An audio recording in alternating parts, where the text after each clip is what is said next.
Good morning students, how are you all? I hope you will be fine.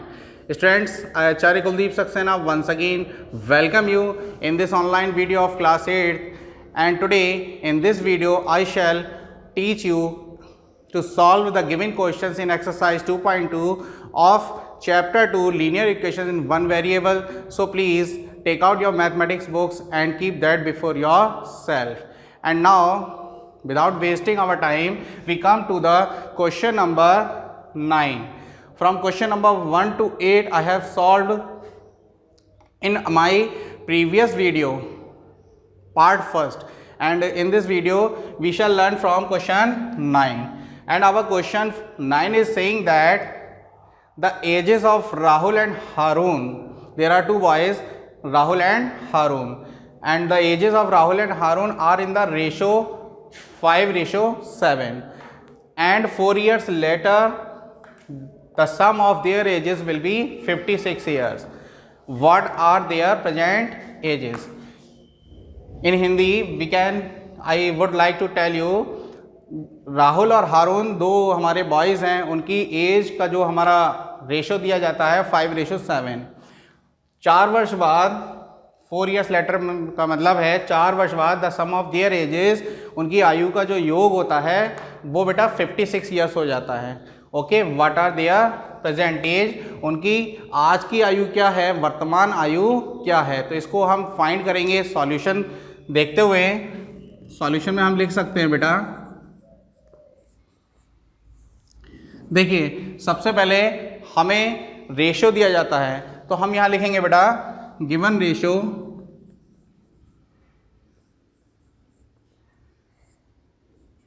Five ratio 7 जब आपका दिया जाता है रेशो, तो आप लेट करेंगे, let the present age of Rahul and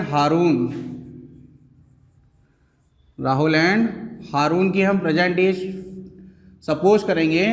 तो आप इसी रेशो के अकॉर्डिंग करेंगे बेटे, यानी कि राहुल की एज हो जाएगी 5x एंड हारून की कितनी होगी 7x.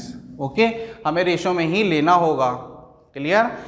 अब हम यहाँ हमारे पे नेक्स्ट कंडीशन उसने दे दी 4 years लेटर. 4 years लेटर का मतलब है हम 4 वर्ष बाद उनकी निकालेंगे, तो हम यहाँ लिख देंगे 4 years लेटर देयर एजेस, उनकी जो आयु है बेटा विल बी, तो उनकी आयु कितनी हो जाएगी, राहुल की हमारी 5x आज है, तो 4 years लेटर क्या होगा बेटा 4 वर्ष बाद 4 इसमें प्लस ऐड कर देंगे, 4 को प्लस करना होगा 5x में. क्लियर. एंड हारून की कितनी हो जाएगी, हारून की भी बेटा 7x तो आज है, 7x हमारी आज की आयु है, एज है, तो इसमें भी 4 years क्या हो जाएंगे, ऐड कर देंगे. ओके, ये समझा होगा आपने. सपोज करिए कि आज आपकी आयु बेटा 15 years है, तो 4 वर्ष बाद कितनी हो जाएगी, 15 में +4 करना होगा, यानी कि 4 वर्ष बाद आपकी आयु 19 years होगी. तो इसीलिए हमने इसमें 4 प्लस कर दिए. अब हम अकॉर्डिंग टू क्वेश्चन जाएंगे बेटे. अकॉर्डिंग टू क्वेश्चन हमसे कहता है कि 4 years लेटर 4 वर्ष बाद उनकी जो sum of their ages will be 56. उन दोनों की आयु को अगर एज को हम प्लस कर देंगे तो हमारा टोटल कितना होगा 56 होगा. तो हम ऐसे ही लिखेंगे, एज ऑफ राहुल हम लेंगे बेटे, तो एज ऑफ राहुल हमारे पास कितनी है 5x + 4. ठीक, ये हमारी राहुल की एज हो गई. इसमें हम प्लस कर देंगे हारून की एज 7x + 4. दोनों का टोटल कितना बन जाता है 56 बन जाएगा. क्लियर. अब हम इसको सॉल्व कर लेंगे, तो आप इसको लिखेंगे 5x + 4 और प्लस में 7x + 4. ये कितना बन गया 56. ये 5x और ये 7x लाइक टर्म्स है हमारी बेटे. ओके, जिसमें वेरिएबल हमारे सेम होते हैं, those are called like terms. तो इनको हम प्लस कर देंगे, तो हमारे पास आता है बेटा 7 और 5 कितना बनता है 12x, और 4 में 4 प्लस कर देंगे, कांस्टेंट 8 हो जाएगा, और टोटल हो जाएगा 56. क्लियर. अब 8 आप क्या करेंगे, 8 को ट्रांसफ़र कर देंगे RHS में. ओके, तो RHS में जब हम इसको ट्रांसफ़र करेंगे तो हमारे पास रह जाएगा बेटा 12x इक्वल टू हो जाएगा 56 माइनस 8। इसको और सॉल्व करते हैं हम, तो आगे सॉल्व करेंगे बेटे। तो अब आपके पास जो नेक्स्ट स्टेप होता है वो बनता है 12 मल्टीप्लाई एक्स इक्वल टू में 56 में से 8 हमने लेस करते हैं यहाँ पर, तो आपके पास आता है 48। क्लियर? 48 जो है 12 से 48 क्या होगा, डिवाइड हो जाएगा। 12 इसको डिवाइड कर देगा 48 को 4 टाइम्स। इट मीन्स x की वैल्यू इजीली आपको मिलती है 4। ओके, जो वेरिएबल x है हमें उसकी वैल्यू कितनी आती है, 4 आ जाती है। और 4 आपको मिल जाता है तो आप इजीली राहुल और हारून की प्रेजेंट एज फाइंड करेंगे। कैसे करेंगे? So Rahul's present as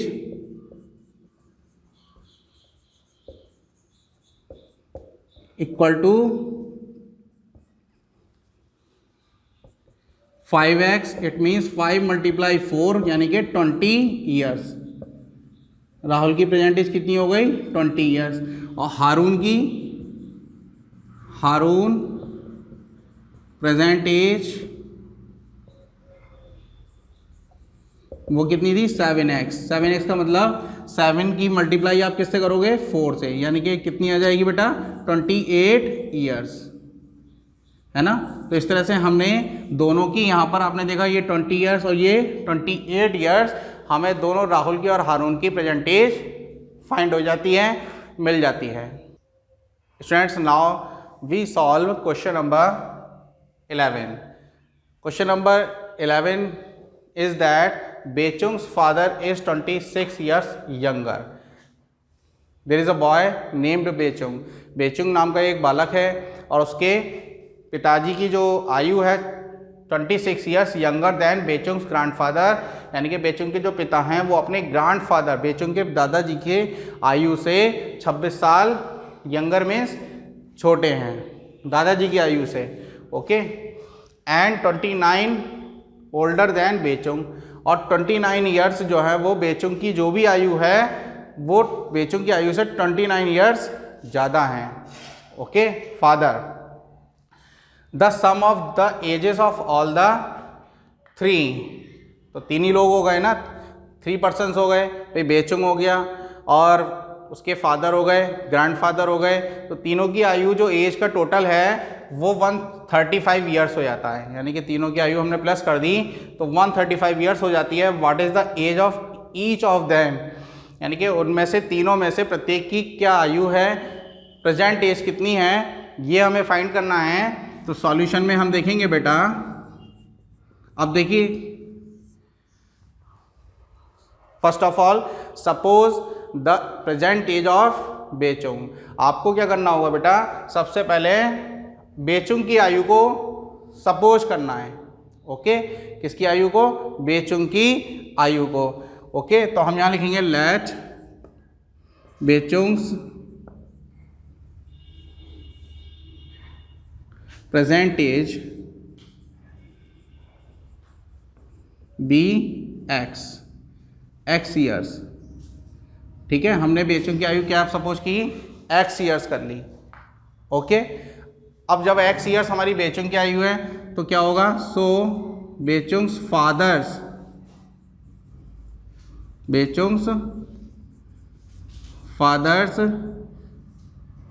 present as, तो बेचुंग्स के फादर की एज कितनी है बेटा, वो आपकी एक्स में कितनी ज़्यादा है, बेचुंग की आयु से 29 ईयर्स ज़्यादा है। ओके, कितनी ज़्यादा है, 29 ईयर्स ज़्यादा है, तो इस एक्स में आप 29 प्लस कर देंगे।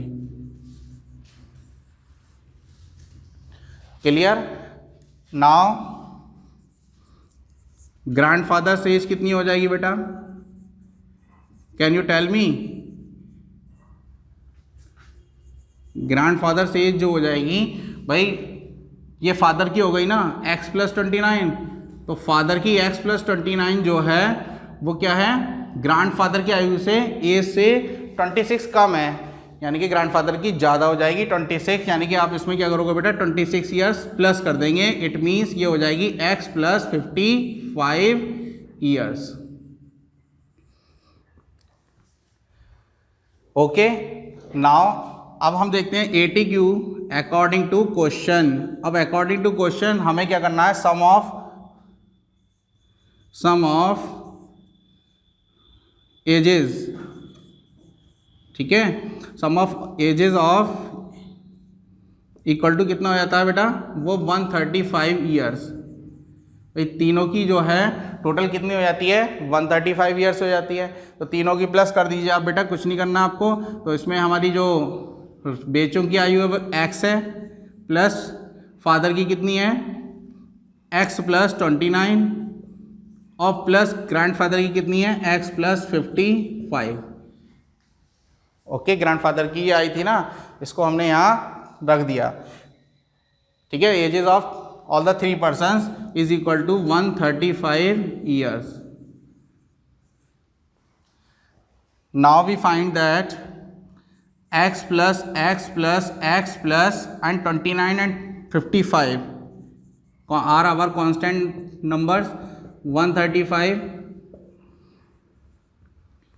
Clear?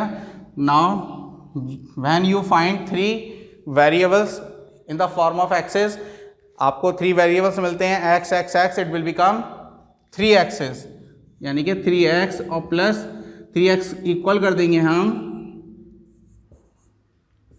135 में से माइनस कर दोगे इन दोनों को, 29 और 55 को आप क्या करेंगे RHS में ले जाकर प्लस करके माइनस करते हैं बेटा, तो आपके पास रहेगा 29 और प्लस 55। तो इसमें से हम लेस करते हैं तो हमारे पास रहता है 135 माइनस 9 5 14, 1 कैरी 42 और 5 7 और 1 84। यहाँ हमारा 3x सेम रहेगा, यानी कि अब हम क्या करेंगे और सॉल्व करेंगे तो 3x इक्वल टू हो जाता है हमारा, किसके इक्वल टू होता है बेटा, 3x इक्वल टू हो जाएगा 51, इसमें से हमने लेस कर दिया 3x इक्वल टू, इसमें से लेस करके हमारे पास क्या मिलता है 3x इक्वल टू 51 मिल जाता है। अब हम x से क्या करेंगे, x इक्वल टू बेटा 51 को 3 से डिवाइड करते हैं तो हमारे पास रहता है 17, यानी कि x इक्वल टू आ गया हमारे पास 17।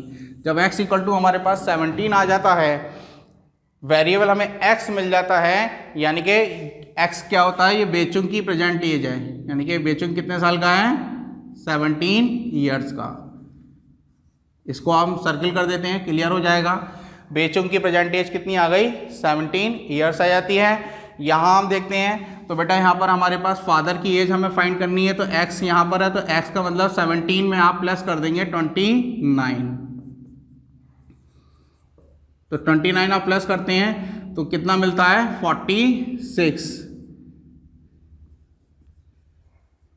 ओके, तो आप देख सकते हैं कि हमने यहाँ पर फादर की जो प्रेजेंट एज है वो फाइंड की है 46 ईयर्स। ओके, ऐसे ही हम क्या करेंगे, जो ग्रैंडफादर्स की प्रेजेंट एज है वो हमारे पास है x प्लस 55, यानी कि इस x की वैल्यू यहाँ पुट करेंगे तो आप करेंगे 17 और प्लस में 55, तो दोनों कितना हो जाएगा भाई 7 5 12 का 2 1 कैरी 7 5 और 1 6 और 1 72 years.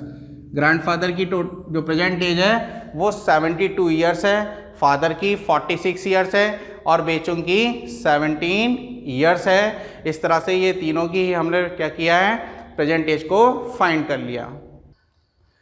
Students, now we solve question number 13। Question number 13 is saying that a rational number is such that when you multiply it by 5 upon 2 and 2 upon 3, add 2 upon 3 to the product, you get minus 7 upon 12. What is the number? In Hindi, I can tell you a rational number. What are rational number? Rational number are those numbers that can be written in the form of P upon Q. जो numbers हमारे P upon Q की form में लिखे जाते हैं वो rational number होते हैं, but one condition is necessary, Q should not be zero, यानी कि Q का मीन्स जो डिनोमिनेटर होता है वो ज़ीरो नहीं होना चाहिए। Rational number P upon Q में रहते हैं, वो एक रेशनल नंबर है और उस रेशनल नंबर को हम क्या करते हैं, मल्टीप्लाई 5 अपॉन 2 से करते हैं। जो भी रेशनल नंबर है उसको किससे मल्टीप्लाई करेंगे, 5 अपॉन 2 से। And second condition is saying that add 2/3 to the product. हम 2/3 उसमें प्रोडक्ट जो भी आएगा उसमें ऐड करेंगे, हमें क्या मिलता है, वी गेट -7/12। तो आप बेटा सॉल्यूशन में क्या लिखेंगे बताइएगा, नंबर, रेशनल नंबर आपके पास नहीं है तो सबसे पहले आप सपोज करिए रेशनल नंबर। क्या सपोज करेंगे, रेशनल नंबर। तो हम लिखेंगे let the rational number is be x. Okay, हमने रेशनल नंबर x सपोज कर लिया। अब अकॉर्डिंग टू क्वेश्चन हम चलते हैं। तो अकॉर्डिंग टू क्वेश्चन कहता है कि 5/x की मल्टीप्लाई हम किससे करेंगे बेटे, 5/2 से। ये हमारा प्रोडक्ट हो गया और इसमें हम ऐड करते हैं 2/3। ओके, क्या 2 प्लस करेंगे 2/3, तो हमें क्या मिल जाता है, हमें मिल जाता है माइनस का 7/12। क्लियर, समझ में आ गया होगा आपके बेटा। अब हम इसे सॉल्व करेंगे तो आप देखते हैं कि आपका 2/3 LHS में प्लस में है, किसमें है, प्लस में। जब ये प्लस में है तो इसको आप राइट हैंड में लेकर जाएंगे तो इसका साइन चेंज करना होता है। तो यानी कि हमारे पास रह जाता है 5x/2 इक्वल टू हो जाएगा -7/12 माइनस में ये 2/3 यहाँ ना लिखकर राइट हैंड में लिखेंगे तो साइन चेंज करिएगा और 2/3 लिख दीजिए।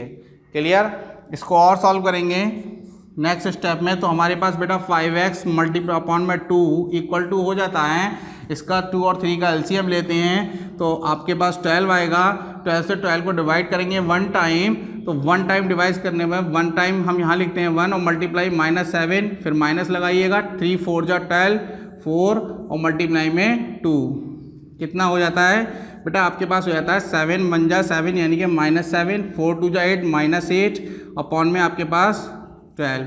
ये कितना बन गया, -7 -8 -15 हो जाएगा, अपॉन में आ जाता है 12। 3 से डिवाइड कर देंगे, 3 5 जा 15 और 4 जा, यानी कि हमें मिल गया बेटे। अब हमारे पास क्या आ जाता है, हमारे पास आ जाता है 5x अपॉन में 2 इक्वल टू हो गया माइनस का 5/4। अब आपको क्या करना है बेटा, ये LHS में 2 है डिनोमिनेटर और RHS में 4 है, ये 2 4 को 2 टाइम्स डिवाइड कर देगा। क्लियर, 2 टाइम्स डिवाइड करेगा तो हम इसको आसानी से यहाँ से क्या करेंगे, 2 टाइम्स डिवाइड कर देंगे। 5 से 5 डिवाइड हो जाएगा, दोनों RHS LHS में 5 5 है तो डिवाइड कर दीजिए 1 टाइम, यानी कि अब आपको जो x की वैल्यू फाइंड होती है वो -1/2 मिलती है। कितनी मिलती है, ओके। तो ये इस तरह से हमारा जो ये इक्वेशन सॉल्यूशन था उसके हेल्प से हमने यहाँ x की वैल्यू फाइंड की, जो हमारी क्या आई, -1/2। ये हमारा x क्या था, what was x in the beginning, you have supposed, आपने सपोज किया है, क्या किया है बेटा, x is that rational number, वही रेशनल नंबर है। तो हमारा x की वैल्यू यानी कि हमारी क्या है, वो रेशनल नंबर हमारा -1/2 और यही हमारा क्या है, आंसर बन जाता है। Students, this is another question, question number 14. Question number 14 is that Lakshmi is a cashier in a bank. Lakshmi एक बैंक में खजांची है, कैशियर है। she has currency of denomination, उसके पास करेंसी है, ओके, डिनोमिनेशंस की। कोई चंदा इकट्ठा किया जाता है, डिनोमिनेशन लिया जाता है ₹100 में, ₹50 में और ₹10 में, यानी कि नोट्स हैं ये बेटा, 100 नोट्स, 50 के और 10 के। उसके बाद 3 ही प्रकार के नोट्स हैं respectively. The ratio of the number, जो यहाँ भी रेशो दिया जाता है, इसको आप ध्यान से देखिएगा, रेशो आपको दिया जाता है of the number of notes, ठीक है। ये 100, 50 और 10 के जो नोट्स हैं उनका रेशो आपको दिया जाता है 2:3:5, इसको ध्यान रखना है। The total cash with Lakshmi is 4 lakh. तो उसके पास, लक्ष्मी के पास जो टोटल कैश है, टोटल अमाउंट है वो कितना है, वो बेटा ₹4 लाख है, ओके। क्वेश्चन यहाँ स्टार्ट होता है, how many notes of each denomination does she have. तो उसके पास चंदे में जितने भी नोट हैं 100 के, 50 के या 10 के, वो कुल कितने नोट हैं अलग अलग, ओके। तो उसको हमें फाइंड करना है। तो सॉल्यूशन में आप बेटा कैसे सॉल्व करेंगे, सबसे पहले देखिएगा हम लिखेंगे गिवन रेशो। हमें जो रेशो दिया जाता है बेटा, वो रेशो हमें मिला है 2 रेशो 3 रेशो और 5। ओके, ये रेशो आपको दिया जाता है, आपने सबसे पहले इसको लिख दिया गिवन रेशो हमारा 2 रेशो 3 रेशो 5। अब हम लेट करेंगे, let the number of ₹100 notes, यानी कि जो 100 के नोट्स हैं वो कितनी संख्या में है उसको हम लेट करते हैं। तो हमने इसको सपोज कर लिया, इस रेशो के अकॉर्डिंग ही आपको सपोज करना है। 100 हमारा 2 रेशो रहेगा, 3 रेशो 50 के लिए, 5 रेशो ₹10 के नोट के लिए रहेगा। ओके, तो आप इसमें क्या कहेंगे 2x। क्लियर? ऐसे ही आप कहेंगे कि द नंबर ऑफ ₹50 नोट्स, इसके लिए आप क्या लिखेंगे 5x। और थर्ड में लिखेंगे द नंबर ऑफ ₹10 नोट्स। तो बेटा ₹10 के लिए आप क्या लोगे, सॉरी 3x, 50 के नोट्स के लिए 3x और 10 के लिए 5x। हमने ये रेशो में सपोज कर लिया। अब हम बात करते हैं टोटल अमाउंट की। टोटल अमाउंट हम जैसा कि जानते हैं, एज वी नो, हम लिख सकते हैं कि एज वी नो, जैसा कि हम जानते हैं टोटल अमाउंट ऑफ नोट्स कितना है हमारे पास बेटा, ₹4 लाख।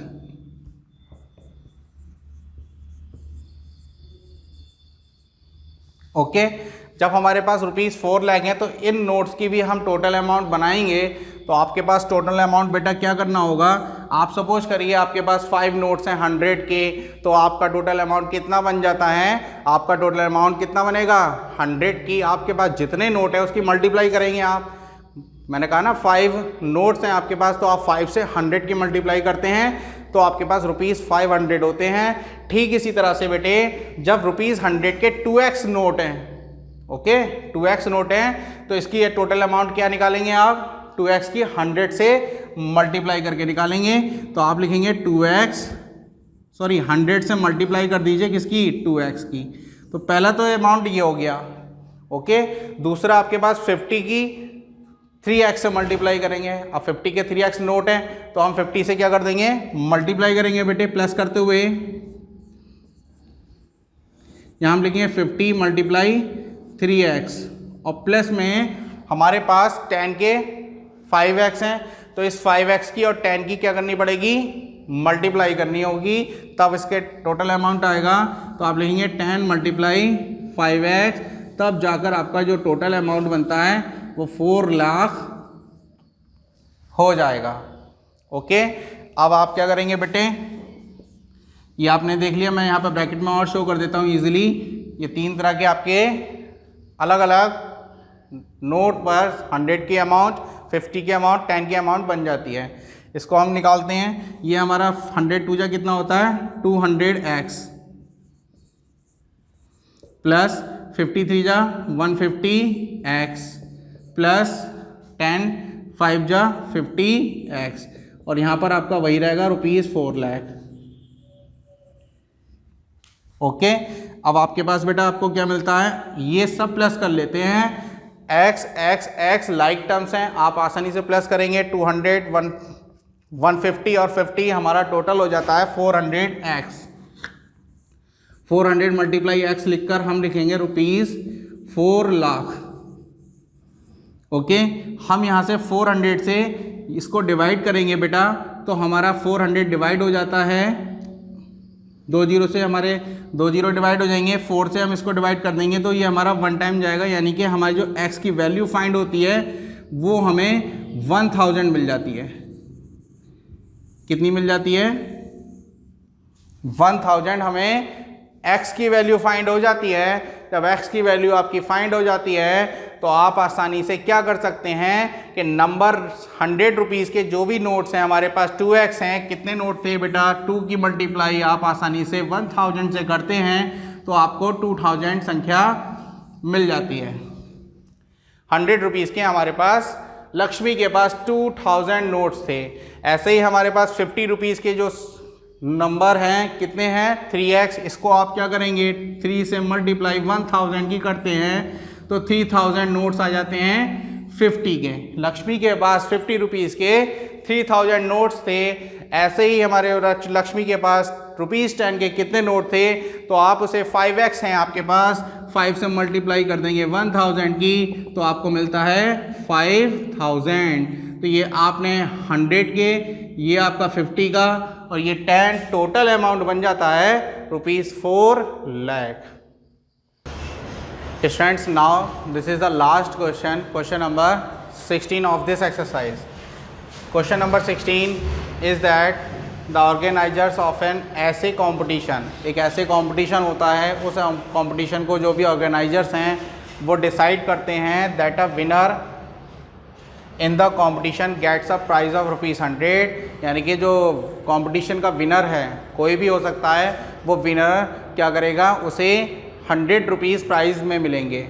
ओके 100 रुपीज़ क्या होंगे प्राइज़ में मिलेंगे। And participant who does not win, और जो पार्टिसिपेंट उस कंपटीशन में पार्टिसिपेट करता है वो पार्टिसिपेंट होता है। पार्टिसिपेंट क्या करता है जो नहीं जीत पाता है, नहीं जीतता है, गेट अ प्राइज़ ऑफ ₹25। बहुत अच्छी कंडीशन है। यहाँ पर जो नहीं जीतता है उसे भी बेटा यहाँ पर ₹25 का प्राइज़ दिया जाता है। In total prize money, the total prize money distributed, यानी कि जो टोटल अमाउंट है जो डिस्ट्रीब्यूट चाहे जीतने वाले को मिला या हारने वाले को, लेकिन टोटल अमाउंट जो डिस्ट्रीब्यूट होता है बेटा वो ₹3000 होता है। ओके कितना होता है ₹3000 हो जाता है। Find the number of winners, आपको विनर्स की संख्या पता करनी है। If the total number of participants is 63, ये भी आपको दिया जाता है कि उस कंपटीशन में जो टोटल पार्टिसिपेंट्स हैं, नंबर ऑफ पार्टिसिपेंट्स, टोटल कितने लोगों ने उसमें पार्टिसिपेट किया है, तो वो 63 हैं। कितने हैं 63। लेकिन हम ये नहीं जानते बेटा कि हमारे नंबर ऑफ विनर्स कितने हैं, नंबर ऑफ लूज़र्स कितने हैं, यानी कि जो नहीं जीत सके वो संख्या कितनी है, ये तो हमें नहीं पता, लेकिन टोटल नंबर हमें विनर पार्टिसिपेंट्स का पता है। तो आप सॉल्यूशन में बेटा क्या करेंगे, सबसे पहले फर्स्ट ऑफ ऑल लेट कर लीजिए, let the number of winners, number of winners, तो बेटा आपका नंबर ऑफ विनर्स क्या है, x सपोज करते हैं हम, क्या सपोज करते हैं, x सपोज करते हैं। अब हम लिखेंगे एंड द नंबर ऑफ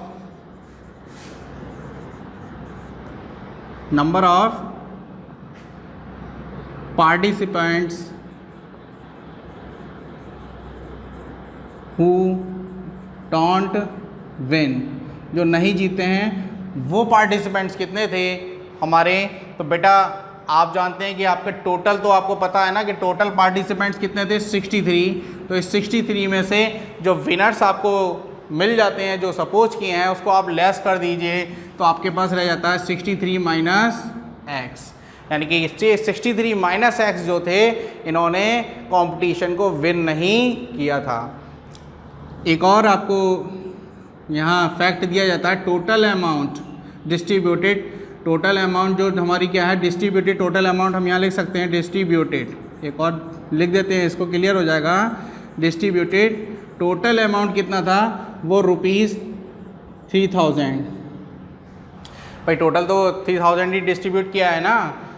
अब आपको क्या करना है बेटा कि अकॉर्डिंग टू क्वेश्चन हम जाएंगे,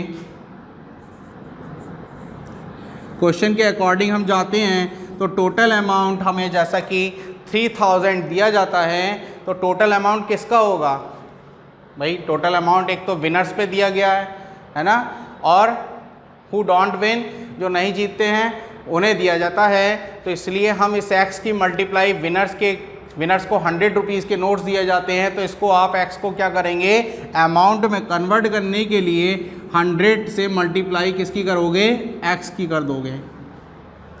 आ गया ना समझ में आपके, तब आपका अमाउंट आपको पता चल जाएगा। प्लस जो नहीं जीत पाते हैं हु डोंट विन, वो हमारे पास नंबर है 63 माइनस एक्स, इसको आप मल्टीप्लाई करेंगे, किससे करेंगे बेटे, 25 से, क्योंकि हर एक को जो नहीं जीतते हैं उसे 25 रुपीज़ दिए जाते हैं। तो अमाउंट के लिए आप यहाँ पे क्या करोगे कि ₹25 की मल्टीप्लाई कर देंगे, किससे करेंगे, 63 माइनस x। क्लियर। अब हम बेटा यहाँ से रुपीज़ भी हम हटा देते हैं, क्योंकि हम आसानी से इसको इक्वल कर देते हैं। आप 3000 के रुपीज़ ना लेकर 3000 के इक्वल कर देते हैं, ये अमाउंट हमें मिल जाती है। ओके, अब इसको आप सॉल्व कर लीजिए क्वेश्चन को। तो बेटा ये बनता है 100x, कितना बन जाता है 100x। आगे बढ़ेंगे, इससे इसकी मल्टीप्लाई कर दीजिए, तो आपके पास मिलता है आपको 1575। इसकी मल्टीप्लाई करके कितना आ जाएगा 1575।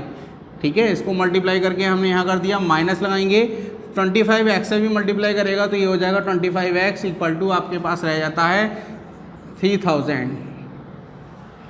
क्लियर। आगे चलते हैं नेक्स्ट स्टेप में। तो नेक्स्ट स्टेप में हमारे पास बेटा ये 25x और ये 100x है। 100x में से 25x हम लेस कर देते हैं, तो ओनली हमारे पास 75 मल्टीप्लाई x रह जाता है। 100x में से ये 25x आप क्या करेंगे, लेस कर देते हैं, तो 75x आपके पास रह जाता है। और आपके पास ये 1575 जो LHS में है उसे RHS में ट्रांसफ़र कर देंगे 3000 के साथ, तो आपके पास आता है 3000 और माइनस में 1575। इस तरह अब आपको बेटा क्या मिलता है, नेक्स्ट स्टेप में आप देखेंगे तो x की वैल्यू इसको माइनस करते हैं, तो 1425 आपका लेस करके आता है, और 75 से इसको हम क्या करते हैं, डिवाइड करते हैं। क्लियर। 75 से जब इसको आप डिवाइड करते हैं बेटे, तो आप बहुत इजीली इसको क्या करेंगे, 19 टाइम्स डिवाइड करेंगे। कितनी बार करेंगे, 19 टाइम्स। तो आपने देखा यहाँ पर हमें x इक्वल टू 19 बहुत आसानी से मिल जाता है।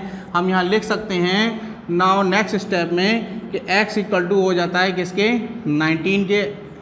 जब x हमारा 19 के इक्वल हो जाता है, तो आपको आसानी से जो विनर्स की हमारी हमने सपोज की थी संख्या x, तो विनर्स हमारे कितने बन जाते हैं, 19 बन जाते हैं। क्लियर हो जाता है।